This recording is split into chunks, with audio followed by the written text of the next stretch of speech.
Well, if it looks like I'm sweaty right now, it's because I am, and this is even though I've showered because I went outside and power walked for 2 3/4 mile in my neighborhood. And I'm getting better and better. Go figure. I've done it like 10 times in the last month or so. And I'm getting stronger. And my goal is to do, I did it in 42 minutes and 25 seconds. My goal is to do it 40. So I'll let y'all know when I get there. But we have this thing called the Delta variant of COVID.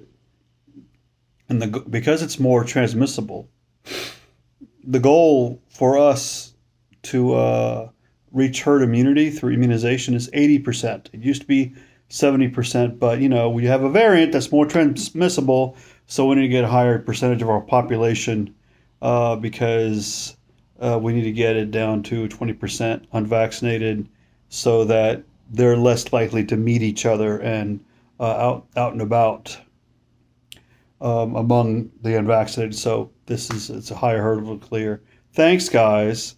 Thanks for not following the experts. So if nothing else convinces you and you're not willing to talk to your doctor about it, let me tell you, um, ask the nurse. Ask your nurse what's going on. Ask what's going on with COVID. Because it's not about your liberty, not about your choice. Your rights end at the tip of my nose. And in this case, they end 3 feet from me, okay, from where you can expose me and I could uh, potentially pass it on to someone else. If I wear a mask, it's to protect you. It's protect somebody that I don't know. Because I can't have it in my conscience to infect someone and orphan a child. Or right now, because this is so infectious and so aggressive, more so than the Wuhan of 2020, the Wuhan virus, well, it's possible that I might be exposed now that I'm vaccinated, not get sick, but pass it on to somebody who, to a child, and they would die. People, children at Le Bonheur are dying from COVID, from this new strain.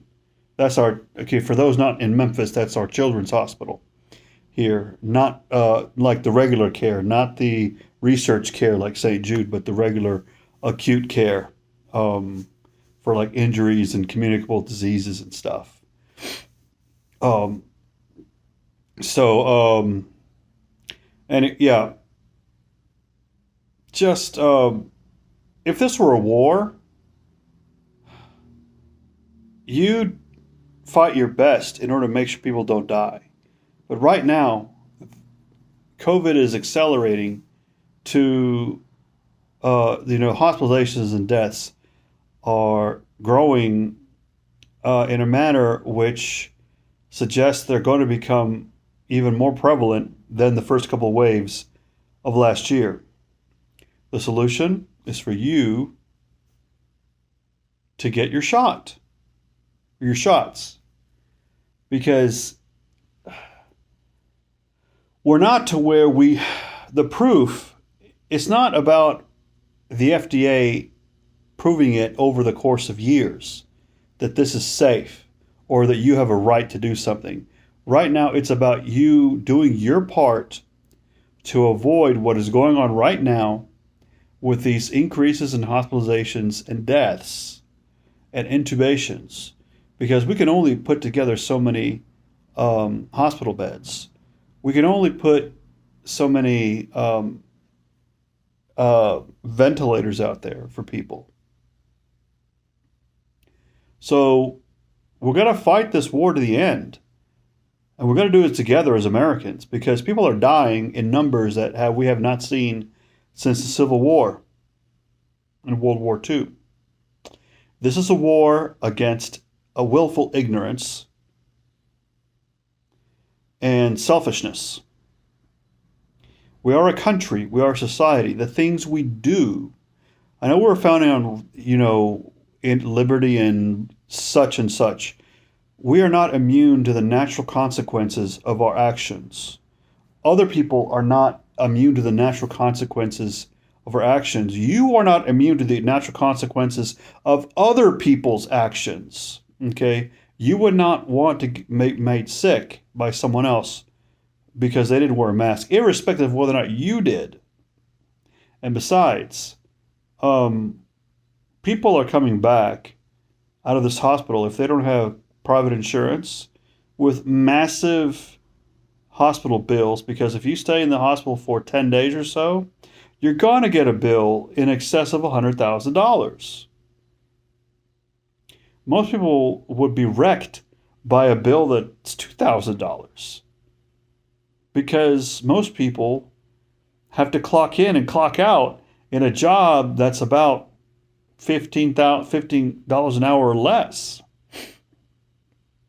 So do right by America, do right by your town, and do right by yourself. Get vaccinated and wear your mask because it's that bad again.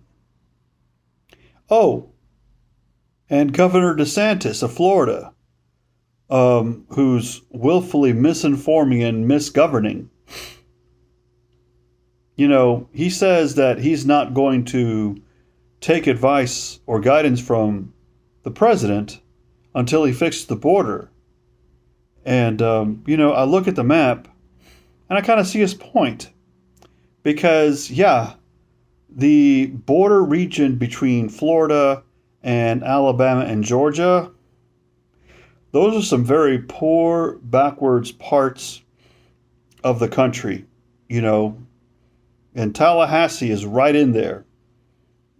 If he represents the thinking that predominates in the border between Alabama, between Florida and Alabama and Georgia, the northern tier of the state, well, yeah, the president needs to fix that ignorance that exists there. Because that's not Ron DeSantis' problem, right? Oh, he wasn't talking about that border? Well, I don't know. How could the Mexican border affect what's going on in Florida? Kind of tough. That's a tough one. That's a tough one, Mr. Death Santis, Governor Death Santis. So, anyway, don't believe the miscreants out there. People who dedicate their lives to studying communicable diseases and people who dedicate their lives to taking care of folks in their darkest moments in these COVID ICUs are all singing out of the same hymnal because they see what's going on and they see where it's headed. So let's do our part. We are at war. We are at war with this strain of the virus. And we need to get off our asses and fix and do what we need to do in order to eliminate its communication, its transmission among the American population and save each other, not just ourselves. Thank you.